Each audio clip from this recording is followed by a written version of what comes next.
triste fim de Policarpo Quaresma. Autor Lima Barreto, capítulo 4. Desastrosas consequências de um requerimento. E por que o major Policarpo Quaresma foi parar no hospício? Porque tinha decidido fazer alguma coisa para mostrar o grande desejo que tinha de contribuir para o progresso do Brasil. Escreveu um requerimento para a Câmara propondo a substituição do português pelo tupi-guarani. O português, dizia no seu documento, é uma língua emprestada ao Brasil. É por isso que a gente está sempre discutindo sobre gramática e todos ficam se acusando de não saber falar direito. Já o tupi-guarani é nossa língua-mãe e por isso retrata nossa terra e nossos costumes com fidelidade. Deve, portanto, ser adotada como língua oficial brasileira. Na Câmara, ninguém prestava atenção quando eram lidos esses documentos mandados por cidadãos comuns. Mas o secretário começou a rir e aos poucos todos foram se entregando a uma gargalhada geral.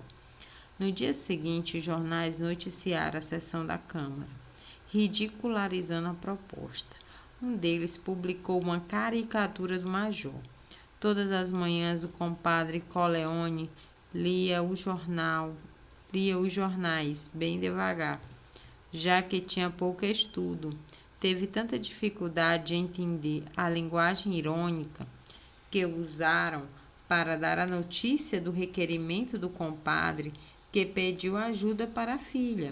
Olga leu e explicou que o padrinho queria que o português fosse substituído pelo tupi.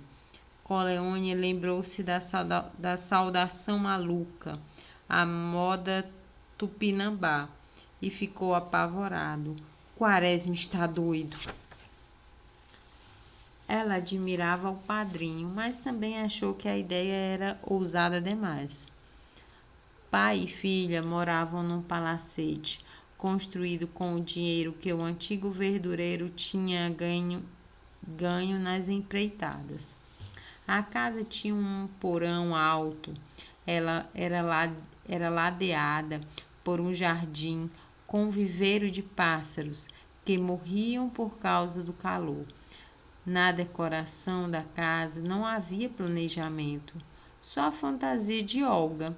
Bibelôs demais, espelhos demais, rendas demais e móveis sem nenhuma ordem, atulhando cada peça.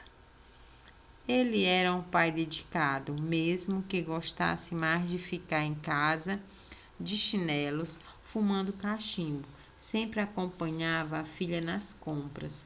Ele não se sentia à vontade com as visitas das amigas da filha e as mães e irmãs com modos de falsa nobreza.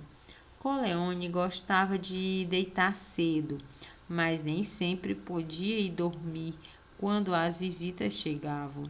Além disso, o que ele tinha para conversar com aquela gente que só falava em bailes e passeios?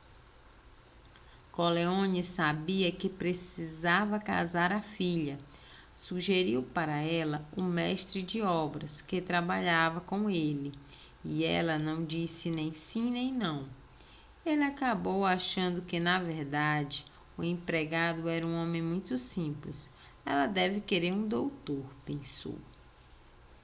Policarpo tinha a pureza dos homens de uma ideia única, dos grandes estudiosos, dos sábios, dos inventores, e só estava interessado em tornar o país mais brasileiro.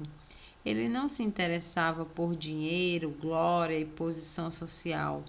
Por isso ele não conseguia entender como aquela proposta tão bem intencionada provocava essa má vontade geral. Magoado pelo deboche da imprensa e pelos olhares que recebia na rua, o major ficou ainda mais convencido de que o nacionalismo era a salvação da pátria. Na repartição onde Quaresma trabalhava, ele já causava inveja em todos pelo conhecimento e pela seriedade. Essa ciumeira geral aumentou com a fama que ele ganhou, com todo o deboche da imprensa. Afinal, agora todo mundo apontava para ele na rua. Os colegas começavam a cochichar que ele nem devia saber tupi, e nada incomodava mais o major do que desconfiarem dos conhecimentos dele. Até alemão ele tinha estudado. Como não ia conhecer logo o tupi, nossa língua mãe? Remoía essa mágoa enquanto passava a limpo um ofício sobre coisas do Mato Grosso, onde estavam escritos os nomes das cidades de Aquidauana e Ponta Porã. Lá no fundo da sala, um dos colegas disse para o outro: Homero, isso de dizer é uma coisa, saber é outra. Ou porque estavam duvidando dele, ou por causa daquelas palavras indígenas que estava copiando. O major foi traduzindo o ofício para o tupi. Chegou a se dar conta do que tinha feito, mas vieram outros trabalhos e o ofício acabou na mesa do diretor, que assinou sem ler e mandou para o ministério. Foi um rebuliço. Ninguém no ministério sabia que língua era aquela. Um dos funcionários mais cultos achou que era grego. Ninguém sabia também se as autoridades podiam se comunicar em língua estrangeira. O ministro mandou devolver o relatório e aplicar uma punição no responsável. Com essa confusão toda, o diretor do arsenal estava correndo o risco de não ganhar as estrelas de general. Ele mandou chamar Quaresma e perguntou se ele tinha escrito aquilo. O major disse que tinha sido ele sim e perguntou ao diretor se ele não sabia que aquela língua era tupi-guarani, quando mandou o ofício para o ministério.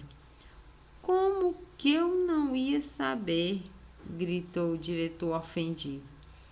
Eu só tirei notas máximas em toda a minha vida e até publiquei um conto na revista da escola. E continuou.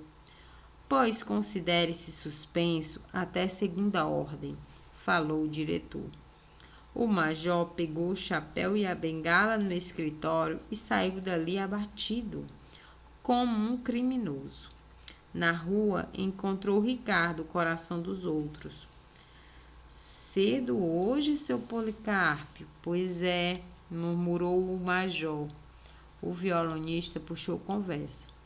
Parece que o amigo hoje está afundado em pensamentos muito fortes. Não alguma ideia especial? Estou, filho, e não é de hoje, mas de há muito tempo, Ricardo ainda disse. É bom pensar, o sonho consola. Consola sim, falou o major, mas nos deixa diferentes dos outros. Cava um abismo entre os homens.